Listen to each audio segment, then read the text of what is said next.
ಇವತ್ತು ನನಗೆ ಡಬಲ್ ಧಮಾಕ ಅಂತಲೇ ಹೇಳ್ಬೋದು. ಏನಪ್ಪ ಅಂದರೆ ಇವತ್ತು ನಾನು ಹೈಸ್ಕೂಲ್ಗೆ ಹೋಗ್ತಾ ಇದ್ದೆ. ಯಾಕಂದರೆ ನಮ್ಮ ತಂಗಿ ಪ್ರೈಸ್ ಅಮೌಂಟ್ ಬಂದಿತ್ತು. ಸೊ ಅದನ್ನ ಅವಳು ಈಸ್ಕೊಂಡಿರಲಿಲ್ಲ ಅಂತ ನನಗೆ ಹೇಳಿದ್ಲು. ಹೋಗಿದ್ದೆ, ಅದ್ರಲ್ಲಿ ನನಗೂ 50% ಶೇರ್ ಕೊಡ್ತೀನಿ ಅಂದಿದ್ಲು. ಸೊ ಅದಕ್ಕಂತಲೇ ಹೋಗಿದ್ದು. ಆಮೇಲೆ ನಮ್ಮ ಹೈಸ್ಕೂಲನ್ನ ನೋಡ್ದಂಗೆ ಸಹ ಖುಷಿ ಆಯಿತು. ಬದಲಾಗಿರ್ಬೋದು, ಬಟ್ ಎಲ್ಲ ನೆನಪುಗಳು ಬಂತು. ಆಮೇಲೆ ಪ್ರೈಸ್ ಅಮೌಂಟ್ ಈಸ್ಕೊಂಡಾದ್ಮೇಲೆ ಬಸ್ಸಿಗೆ ವೆಯ್ಟ್ ಮಾಡ್ತಾಯಿದ್ದೆ. ಬಸ್ ಕೂಡ ಬಂತು. ಬಸ್ ಹತ್ಕೊಂಡು ಮನೆ ಕಡೆ ಬಂದೆ. ಅಲ್ಲಿ ನೋಡಿದ್ರೆ ನಮ್ಮ ಮನೆ ಪಕ್ಕದಲ್ಲಿ ಒಂದು ನಾಯಿ ಆಟ ಆಡ್ತಿತ್ತು. ಅದಕ್ಕೆ ಹಾಯ್ ಅಂದೆ. ಆಮೇಲೆ ನಮ್ಮ ತಮ್ಮ ಟ್ರಿಪ್ಪಿಂದ ಮನೆಗೆ ಬಂದಿದ್ದ. ಹಾಗೆ ಅವನೇನೇನು ಗಿಫ್ಟ್ಸ್ ತೊಗೊಂಬಂದಿದ್ದ ಅಂತ ನಾನು ನೋಡ್ತಾಯಿದ್ರೆ ಒಂದು ಇಯರಿಂಗ್ಸ್ ತೊಗೊಂಡು ಬಂದಿದ್ದ. ಹಾಗೆ ಒಂದು ವೈಟ್ ಕಲರ್ ಜುಮ್ಕಿ ತೊಗೊಂಬಂದಿದ್ದ. ಸೊ ಪ್ರಿಟಿಯಾಗಿತ್ತು. ಆಮೇಲೆ ವಾಚ್ ತೊಗೊಂಬಂದಿದ್ದ. ಬಟ್ ಅದು ವಾಚ್ ತುಂಬಾ ದೊಡ್ಡದಾಗಿತ್ತು. ವಾಚೇನೋ ಸರಿ ಇತ್ತು, ಬಟ್ ಅದಕ್ಕೆ ನನ್ನ ಕೈ ಚಿಕ್ಕದಾಯಿತು, ಇಲ್ಲ ನನ್ನ ಕೈಗೆ ದೊಡ್ಡದಾಯಿತು ಗೊತ್ತಾಗಲಿಲ್ಲ.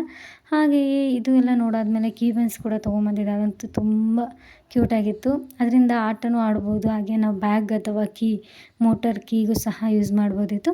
ಹಾಗೆ ಇದೆಲ್ಲ ತೊಗೊಂಡು ಬಂದಿದ್ದೆ. ಆಮೇಲೆ ರೀಲ್ಸ್ ನೋಡಿ ನಾನು ಹೇಳಿದ್ದೆ ಇದನ್ನು ತೊಗೊಂಬಂದು ಕೊಡು ಅಂತ. ಅದನ್ನು ಸಹ ತೊಗೊಂಡು ಬಂದಿದ್ದೆ. ಅದನ್ನ ನೋಡಿ ತುಂಬ ಖುಷಿ ಆಯಿತು. ಅದ್ರ ಜೊತೆ ಒಂದು ಚೂರು ಆಟ ಆಡಿದೆ. ಆಮೇಲೆ ಎಲ್ಲ ರೀಲ್ಸ್ ಮಾಡಿದ್ದೆ. खत्म.